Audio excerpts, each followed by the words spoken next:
प्रिय विद्यार्थी सभी को जय श्री राधे कृष्णा। जैसा कि आप जानते हैं, मैं अपने चैनल दिव्यांश की क्लास 96-98 पर लगातार आपको महत्वपूर्ण प्रश्नों की श्रृंखला अपडेट करा रहा हूं।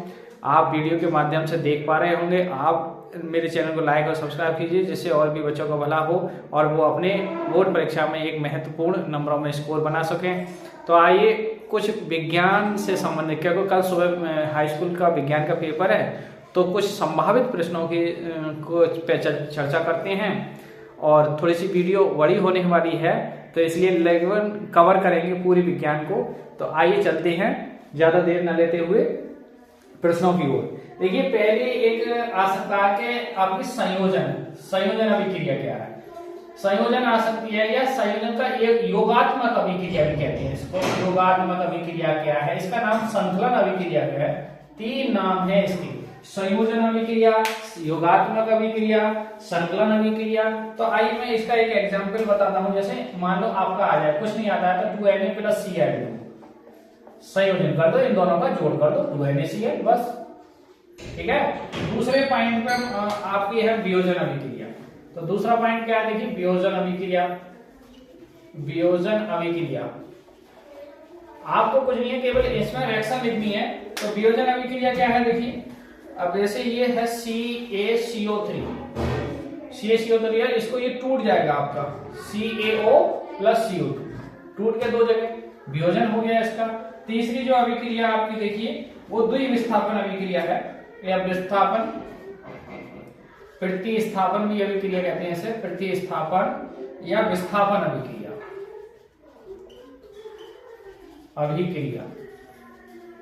तो ये इसकी क्या है? देखिए, आप इसमें लिख सकते हैं जैसे Fe + CuSO4।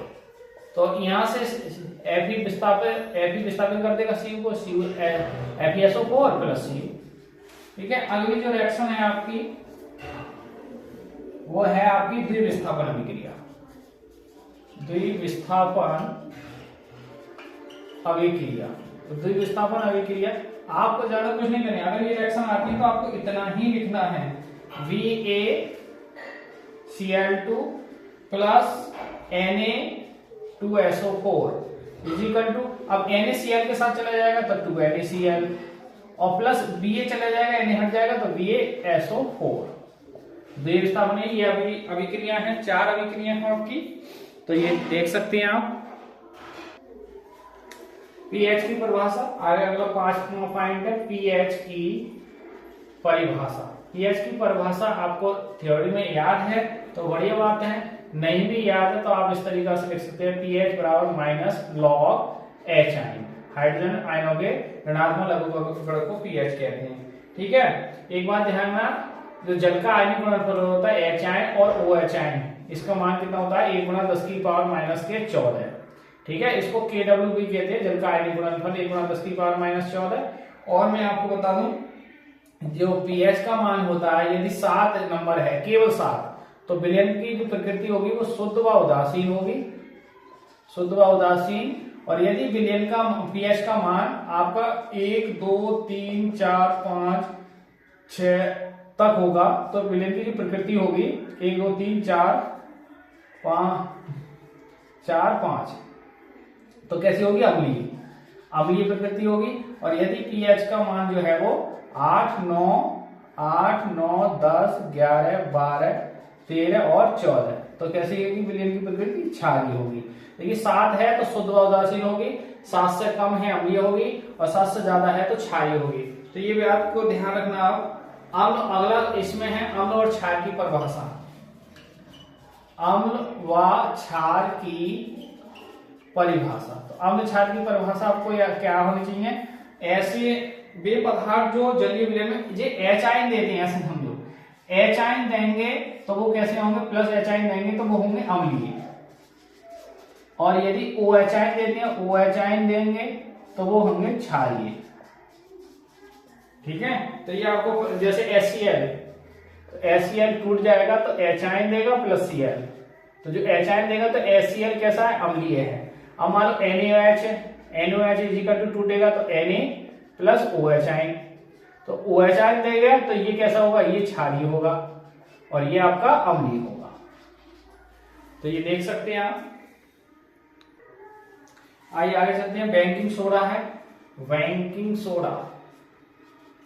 तो बेकिंग सोडा का सूत्र पता होना चाहिए। बेकिंग सोडा यानी खाने का सोडा कहते हैं सर, खाने का सोडा। अब इसमें आपसे पूछा जाए कि इसके बनाने की विधि बताओ, तो आप क्या बनाएंगे, Na2CO3 into CO2 plus H2O is equal to क्या हो जाएगा आपका 2NaSCO3। ये बन गया आपका बेकिंग सोडा। इतना ही लिखना है आपको। और पूछा उपयोग क्या है, तो आप खाने के काम आता है और धावन सोडा बनाने के काम आता है। दूसरा आपका जो है ये 6 नंबर। 7वां है आपका जो है धावन सोडा, जिसे एक प्रकार से सब भी कहते हैं, या कास्टिक सोडा। कास्टिक सोडा ये इसका क्या हो जाएगा, इसको बनाएंगे। अब इसका उल्टा कर दो, 2NaHCO3 इसे गर्म कर दो और Na2, ये दोनों में एक ही रिएक्शन आप याद कर लेंगे तो दोनों में काम करेंगे। Na2CO3 into CO2 plus H2O। ठीक है, ये धावन सोडा है। तीसरा आपकी यहाँ जो है वो प्लास्टर ऑफ पेरिस है। Plaster of Paris, plaster of Paris क्या है, इसको शॉर्ट में POP कहते हैं। इससे बनाने में क्या है, जिप्सम लेंगे CaSO4 का होल ट्वाइस इंटू 2H2O। तो अब इसको वो करेंगे हम, तो इसमें क्या बन जाएगा, CaSO4 का whole twice into half H2O। अब गर्म करके ये जिप्सम प्लास्टर ऑफ पेरिस देख सकते हैं आप। इसको ऐसा भी लिख सकते हैं H2। चलिए ये फिलहाल ये POP है, प्लास्टर ऑफ पेरिस। आगे है व्यंजक चूर्ण। व्यंजक चूर्ण, तो व्यंजक चूर्ण क्या होता है, देखिए अगर भुजे चूने की क्रिया COH का whole twice plus Cl2 chlorine से क्रिया करा दो, तो CaOCl2 प्लस आपका जो बनेगा CaOCl2 प्लस H2O। ये बन गया आपका व्यंजक चूर्ण। ठीक है, तो ये है उभयधर्मी ऑक्साइड। पूछता है उभयधर्मी ऑक्साइड क्या है, 10वें नंबर पे। 10वां उभयधर्मी ऑक्साइड। उभयधर्मी ऑक्साइड क्या होता है, Al2O3। ठीक है, और एंटीमनी और आर्सेनिक जो है वो उपधातु हैं। एंटीमनी और आर्सेनिक, एंटीमनी और आर्सेनिक जो है आपसे पूछा जाए ये किस प्रकार की धातु हैं, तो ये उपधातु है। ठीक है, और अधातु पूछा जाए तो आपका F क्लोरीन, और धातु पूछा जाए धातु कौन है, तो आपका Li लिथियम भी है। और द्रव में पाई जाने वाली धातु, द्रव में पाई जाने वाली धातु, जो द्रव में पाई जाने वाली धातु है वो ब्रोमीन है, ब्रोमीन। और साधारण ताप पर पूछता है कभी, साधारण ताप पर पाई जाने वाली धातु, साधारण ताप पर द्रव में कौन सी, द्रव में धातु, ये ध्यान रखना, ये जो पाई जाने वाली ये कौन सी है, ब्रोमीन कैसी, अधातु। और पूछेगा धातु, तो धातु में कौन है, मरकरी, Hg, जिसे Hg कहते हैं, पारा। ठीक है, ये ध्यान रखेंगे आप। और मिश्र धातु पूछे, मिश्र धातु, तो मिश्र धातु में क्या करेंगे, जैसे आपका पीतल है, नंबर 1 पे पीतल, तो पीतल में क्या होता है, कॉपर जो होता है, कॉपर वो होता है 70%, और जिंक होती है Zn, वो होती है आपकी 30%। ये और जर्मन सिल्वर है दूसरे नंबर पर, जर्मन सिल्वर।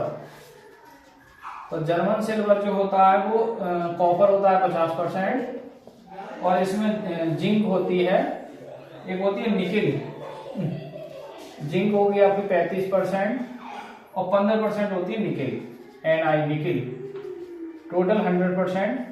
तो ये मिश्र धातु में आपसे पूछा जाए, खनिज और अयस्क में अंतर पूछेगा। खनिज व अयस्क में अंतर, ये क्वेश्चन बताता है। तो सभी अयस्क खनिज होते हैं, सभी अयस्क खनिज होते हैं, परंतु सभी खनिज अयस्क नहीं होते, ये अंतर है। एल्केन का सूत्र पूछेगा, एल्केन का सूत्र होता है CnH2n+2 और एल्काइन का सूत्र होगा CnH2n-2। एल्कीन का सूत्र होता है CnH2n और IUPAC का नाम होता है international union of pure and applied chemistry. और समूह कौन सी है, देखिए डबल बॉन्ड है, ट्रिपल बॉन्ड है और OH है, एल्कोहल भी समूह है, जैसे OH है, CHO है और आपका COOH है और CO है। तो ये आपके समूह हैं। PCl5 की एसिडिक अम्ल से क्रिया, देखिए एसिडिक अम्ल होता है CH3COOH, क्रिया कराएंगे इसकी PCl5 से आती है ये। तो CH3COCl plus POCl3 plus HCl, ये जो H है वो एक Cl के साथ अलग चल गया, एक O इसमें आ गया POCl3, तो 5 Cl है, देखिए 5 Cl है तो 3 1 और 2 ये है, 5 हो गई। इस तरीका से है, आप देख सकते हैं, नोट कर सकते हैं। ये आगे विद्यार्थी आगे चलते हैं। देखिए एथिल एसीटेट की अभिक्रिया पूछता है, तो ये एथिल एसीटेट की क्रिया C2H5 CO और CH3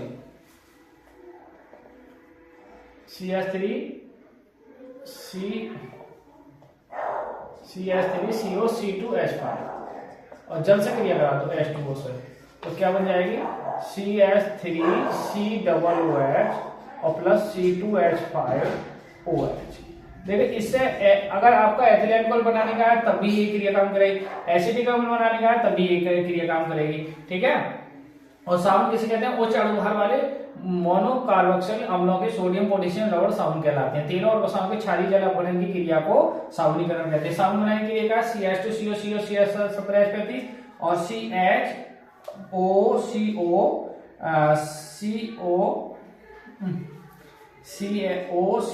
C17H35 और CH2OCO C17H35।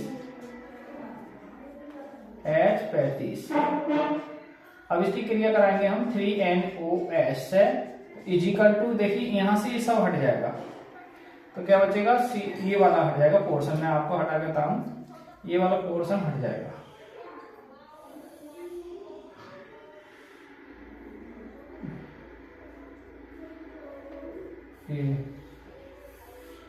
ये हटेगा, तो यहां से देखो ये हट जाएगा, तो CH2O क्या बचेगा, CH2O CHO और CH2O, H यहां से 3 H आ जाएंगे, H। तो साबुन बनाते समय पूछ लेता है क्या है, ये ग्लिसरॉल। और साबुन के कितने आए, देखो साबुन के 3C17H35 COONA, ये साबुन का सूत्र आ गया। ये साबुन बनाने की अभिक्रिया, यानी साबुन का सूत्र क्या है, मैं यहाँ लिखता हूँ आपको C17H35 COONA, ये साबुन का सूत्र। तो 3 में ये C17H35 COONA साबुन बनाने की अभिक्रिया है। आ सकती है, आप नोट कर सकते हैं। देखिए आप देख सकते हैं, बस बायोलॉजी के अंदर स्वस्थ व्यक्ति का जो रक्तदाब है वो 120/80 होता है। मेंडल के ने 3 नियम दिए, कौन से, प्रभाविता का नियम, पृथक्करण का नियम और स्वतंत्र व्यूहन का नियम, ठीक है। तो ये आप देख सकते हैं। बाकी मैंने बायोलॉजी का पूरा आपको बता चुकी हूँ, महत्वपूर्ण प्रश्न है। आइए थोड़े से फिजिक्स में और चर्चा कर लेते हैं। तो प्रिय विद्यार्थी, जैसा कि मैंने बताया बायोलॉजी में कम नहीं, बायोलॉजी में भी बहुत सारे क्वेश्चन हैं। आपका लिंग रूप है मानव के हृदय का संरचना, मैंने जो बायोलॉजी से संबंधित है वो वीडियो में आपको महत्वपूर्ण प्रश्नों की जिक्र कर दिया। तो आप मेरी इससे पहले की जो वीडियो देखेंगे तो वो सभी प्रश्नों की, लगभग संभावना वाले प्रश्नों की मैंने आपको कवर किए हैं। तो आप फिजिक्स में कुछ बता रहे हैं, जैसे फिजिक्स में ये राशि है विद्युत धारा, तो विद्युत धारा का मात्रक क्या होता है, मात्रक पूछेगा इसमें एम्पियर। प्रतिरोध का मात्रक क्या होता है, ओम। विद्युत शक्ति का मात्रक क्या होता है? वाट। विद्युत विभवांतर का मात्रक क्या होता है? वोल्ट। और विद्युत ऊर्जा का मात्रक क्या होता है? जूल, या आपका क्या लिख सकते हैं? Volt coulomb. क्योंकि W बराबर क्या होता है? V बटे Q, वोल्ट प्रति कूलम। सॉरी, V बराबर होता है W बटे Q। तो यहाँ से W को मान लें तो वोल्ट कूलम। ठीक है। अच्छा, विद्युत ऊर्जा का, और यह वाट सेकंड, इसमें बिजली में वाट सेकंड भी कहते हैं इसको, वाट सेकंड भी है। और विद्युत प्रतिरोधकता, देखिए प्रतिरोधकता का एक दूसरा नाम है विशिष्ट प्रतिरोध। विशिष्ट प्रतिरोध, तो विशिष्ट प्रतिरोध इसका मात्रक क्या होता है? ओम मीटर। अच्छा, एक और है इसमें आवेश पूछ रहे, आवेश का मात्रक क्या होता है? कूलम। और देखिए धारा जो लगती है, धारा के नापने का, धारा नापने का यंत्र, विद्युत धारा, पूरी बात है विद्युत धारा नापने का यंत्र। विद्युत धारा नापने का जो यंत्र है वो क्या होता है? एमीटर। और विभवांतर नापने का या वोल्ट मीटर नापने का यंत्र वो रहता है वोल्ट मीटर। विभवांतर नापने का वोल्ट मीटर है, विद्युत धारा नापने का एमीटर है। ठीक है, इसको इस तरीका से शो करते हैं और इसको हम D से सेव करेंगे। ठीक है, तो ये आगे कुछ चलते हैं, कुछ न्यूमेरिकल है जिक्र करते हैं आज। आगे चलते हैं। देखिए कभी कभी पूछ लेता है कि 1 किलोवाट घंटा में कितने जूल होते हैं? तो 3.6 गुणा 10 की पावर 6 जूल होते हैं। अच्छा, कभी कभी एक वाट घंटा भी पूछ सकता है कि वाट घंटा में कितने जूल होते हैं, तो इसे 3600 जूल भी लिख सकते हैं, या फिर 3.6 गुणा 10 की पावर 3 जूल भी लिख सकते हैं। कभी कभी लेता है 1 HP, यानी एक अश्वशक्ति में, अश्वशक्ति, ध्यान से, एक अश्वशक्ति में कितने वाट होते हैं? 746 वाट होते हैं। और एक कूलाम में इलेक्ट्रॉन पूछे, एक कूलाम में इलेक्ट्रॉनों की संख्या होती है, वो मैं आपको बता दूं 6.25 गुणा 10 की पावर प्लस के 18 इलेक्ट्रॉन होते हैं। ठीक है, तो ये बहुत सारे चीजें हैं जो नोट सकते हैं। अच्छा, व्यय यूनिट का क्वेश्चन आता है कि व्यय यूनिट आप निकालें, कोई जैसे बल्ब जल गया है या हीटर चल गया है, आपकी प्रेस चल रही है, मोटर चल रही है, तो वो एक माह का जिक्र करें, इतने माह में इतने घंटे चली तो कितने यूनिट खर्च होंगे। तो इसका सूत्र होता है वाट संख्या घंटे दिन बटे 1000, यानी वाट घंटे दिन बटे 1000 कर। संख्या का मतलब है बल्ब 1, 2, 10 जो भी जलना है वो संख्या वो होता है, वैसे वाट घंटे दिन बटे 1000। तो ये आपका देख सकते हैं, ये इस पर न्यूमेरिकल भी आ सकता है। ठीक है, तो आइए हम कुछ और जिक्र चलते हैं, न्यूमेरिकल की ओर चलते हैं।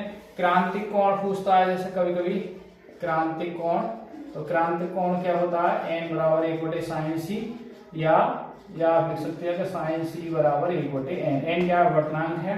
देखिए स्नेल का नियम पूछे तो स्नेल के नियम में आपको याद है, आप लिखेंगे, याद नहीं है तो आप इस तरीका से लिख सकते हैं। स्नेल के नियम sin i बटे नियतांक, ये स्नेल का नियम है। ओम का नियम है, ओम का नियम बहुत ज्यादा इंपोर्टेंट है। ओम का नियम क्या होता है? V/I बराबर नियतांक। नियतांक को हम क्या लिखेंगे? वैद्युत प्रतिरोध R। ठीक है, तो ये स्नेल का नियम, और फ्लेमिंग के दाएं बाएं हाथ के नियम आएंगे आपके, हैं लॉरेंज बल है, विद्युत मोटर है, विद्युत मोटर की रचना समझना बहुत सारे हैं। आइए कुछ मैं न्यूमेरिकल बताता हूँ आपको। आइए विद्यार्थियों, देखो एक प्रश्न है कुछ इस प्रकार है कि निम्न में धारा का मान बता, जो धारा है आई में बताना है। तो देखिए धारा पैट कितनी है? 10 वोल्ट की है।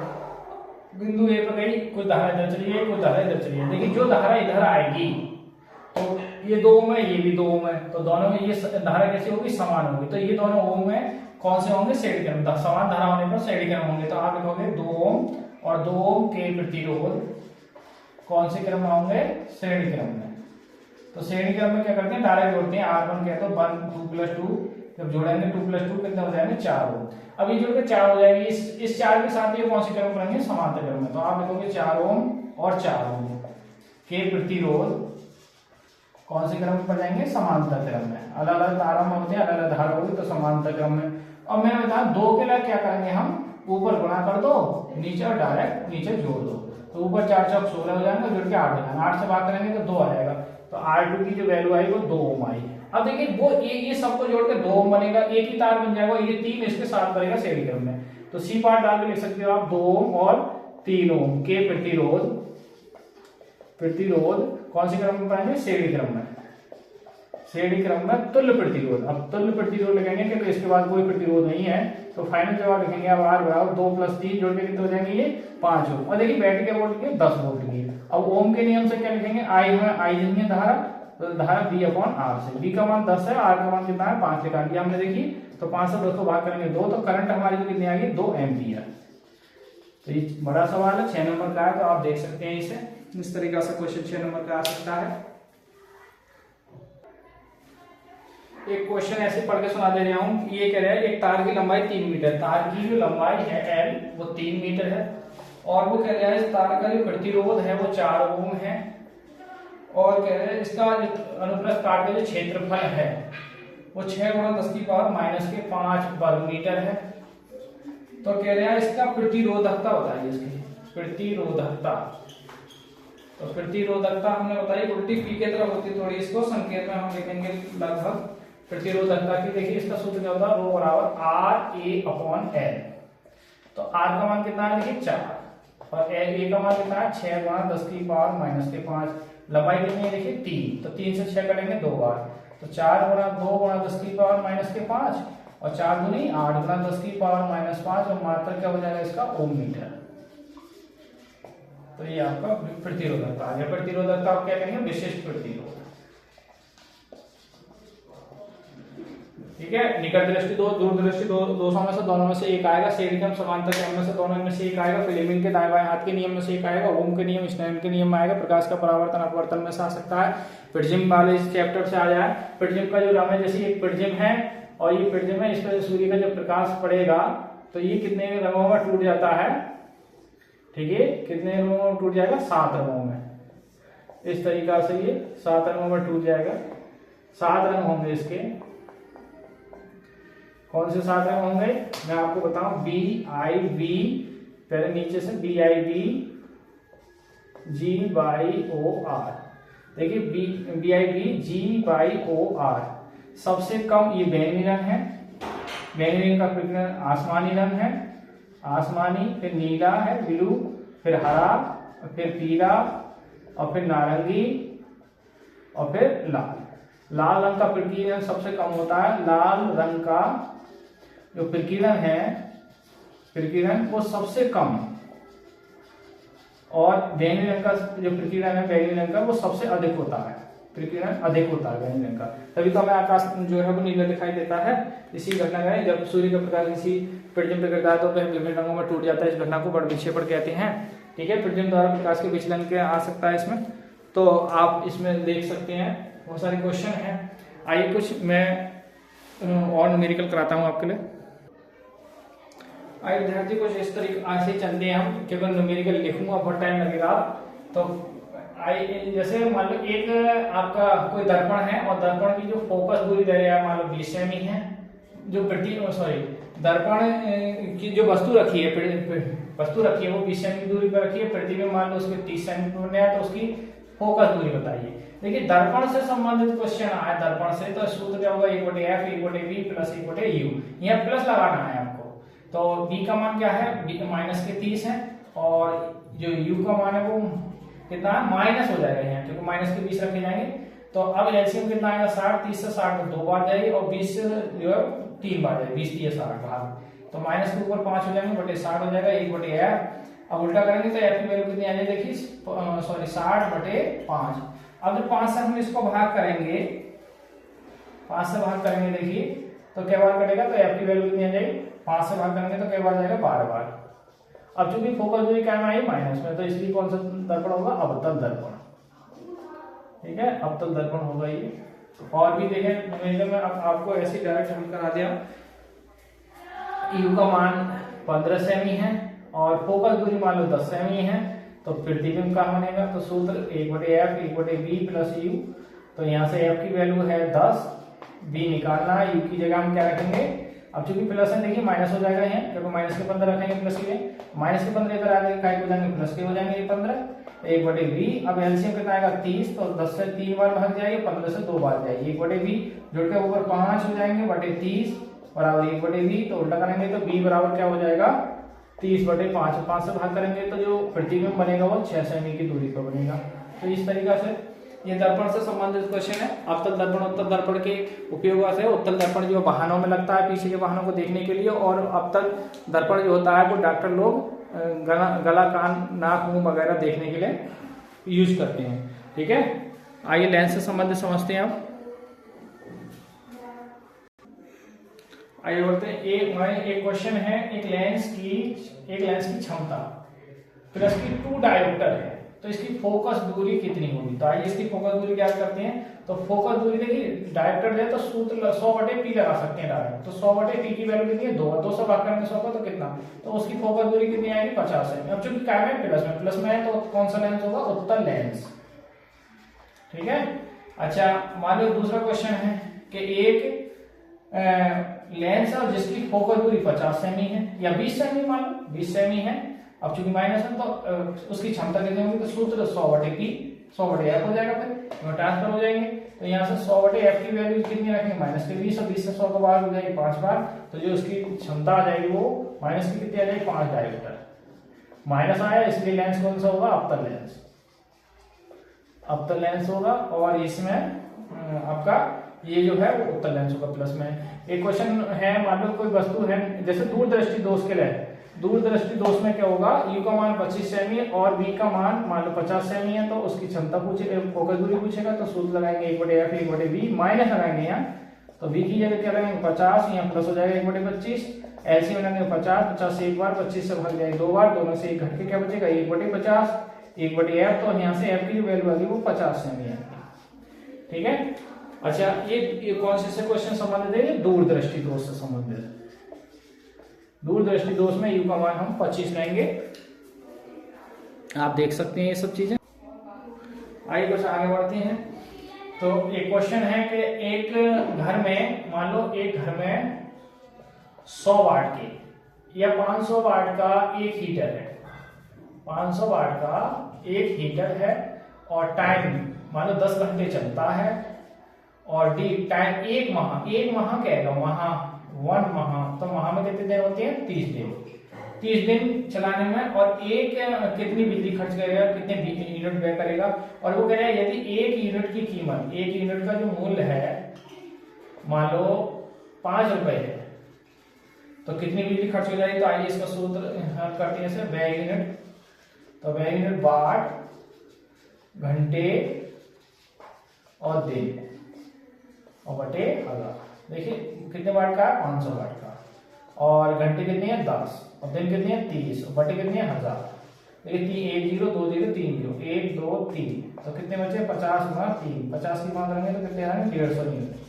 तो एक माह में कितने यूनिट व्यय हो गए हमारे पास 150 यूनिट।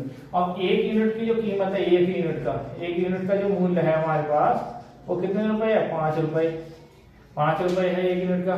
तो भैया 150 यूनिटों का मूल्य, 150 यूनिटों का मूल्य कितना हो जाएगा 5 × 150, 5 से बढ़ाकर 15 × 75 यानी 750 रुपए की बिजली जो है खर्च हो जाएगी। तो इस तरीका से एक निकट दृष्टि दोष से समझ में u का मान जो होगा निकट में इनफाइनाइट होगा, v का मान मान लो आपका 10 मीटर है, ये निकट दृष्टि दोष से संबंधित होगा क्वेश्चन। तो इसमें क्या लगाएंगे 1/f 1/v प्लस एक वो माइनस लेंस का u, b की जगह 1/10 और u की जगह क्या लगाएंगे माइनस इनफाइनाइट रखेंगे तो प्लस इनफाइनाइट हो जाएगा। और देखिए किसी के बटे में इनफाइनाइट आ जाए वो हमेशा के लिए क्या हो जाएगा 0। तो यहाँ से f की वैल्यू तुलना करेंगे तो f की वैल्यू कितनी आएगी 10 मीटर। मीटर में आया फोकस दूरी पूछे तो सूत्र 1/f लगाएंगे, 100/f नहीं लगाएंगे 1/f लगाएंगे, 1/f की जगह क्या लेंगे 10 और 0 काट के पॉइंट लग जाएगा, तो माइनस के कितना आ जाएगा माइनस का 0.1 डायोप्टर। ठीक है, तो अब यहीं हम वीडियो लंबी हो जाएगी इसलिए यहीं विराम करते हैं, वीडियो को वहीं रोकेंगे। तो आप अपने महत्वपूर्ण प्रश्नों पर बने रहिए। हमारे जो क्वेश्चन हैं ये संभावित प्रश्न हैं, मुझे लगा मैंने कराया आपको, आप मेरी वीडियो को वॉच करिए, लाइक और सब्सक्राइब कीजिए और अपना जो आपका मन करे, आपके जो विद्यालय में आप पढ़े हैं अपने आपके सर ने जो बताया है वो भी आप अपने कंटिन्यू, आपका जो मन करे वो भी चीज़ पढ़ के जाइए, खूब पढ़िए, मन से पढ़िए और तनाव मुक्त रहिए। ठीक है, तो पेपर आपका ईश्वर करे बढ़िया होगा। लेकिन परिश्रम जरूरी है, मेहनत जरूरी है, बिना परिश्रम के, बिना मेहनत के कहीं कुछ भी नहीं मिल सकता। तो ठीक है, तो आज वीडियो को अब यहीं विराम करते हैं। तो इसी के साथ सभी को जय हिंद, जय भारत, जय श्री राधे कृष्णा।